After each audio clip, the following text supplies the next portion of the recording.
going to talk about today is the VA, the Veteran Administrations. I want to give you a couple stories, my VA stories that I always talk about, or my veterans. I'm a World War II buff. I've written a couple books on that.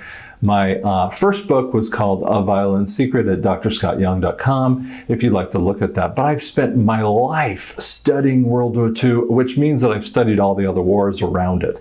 And so I've spent years and years questioning patients and friends and family members about their experiences. So let's just think about a guy in World War II. He's a tank commander, and he would be going along the area of the European conflict.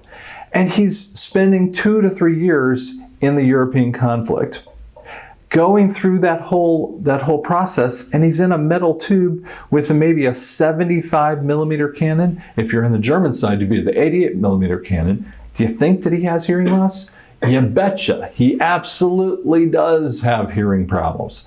So the VA knows that potential. And by the way, it's the #1 claim against the VA is hearing. So when we have that claimant, the VA knows this. Now, the VAs do have audiologists that do the evaluation process, but sometimes they add places like us, and they will send them out to private companies like us. And so we will get the testing fee from the VA. It's a third-party organization, and you might be sent out to a place like us. It's happened to be my father-in-law had a VA claim. He wanted to get a better VA claim, and they called me up and said, your father-in-law is ready to come over. They said his name, and I said, wait, I know him.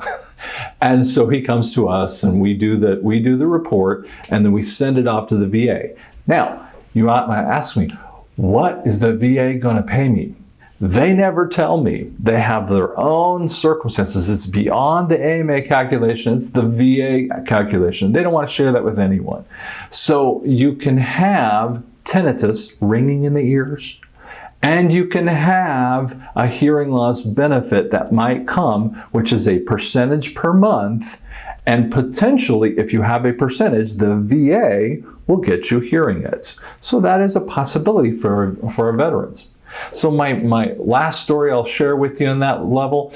I had a patient who was crawling through the jungles, the island hopping during World War II. And, so the island hopping would be from Guam to Philippines and ends in Okinawa. And there's several others that he can be in. And I don't remember which island what he was, but he's crawling through the jungles, and there's this little tube that's right by his ear with his bamboo shoot. And so a Japanese soldier throws a grenade, happens to be on the other end of that chute, shoots right into his ear, destroys his right ear. Now, I said, well, you probably have hearing loss in your left ear. He goes, how do you know? Because it goes to the other side and affected his left ear. This was so far gone, there was nothing I could do for him. We got him hearing help on this side over here. Now, he did get a VA claim, but it was before the time frame when the VA would really provide hearing aids. So that was a little different circumstance. So we have the workman's comp claims, and we also have the VA claims, and audiologists like us are the people that you have to go through to get that. So come to us at hereatulsa.com and subscribe to us as well. And we just thank you so much. And we'll talk about the next one next week.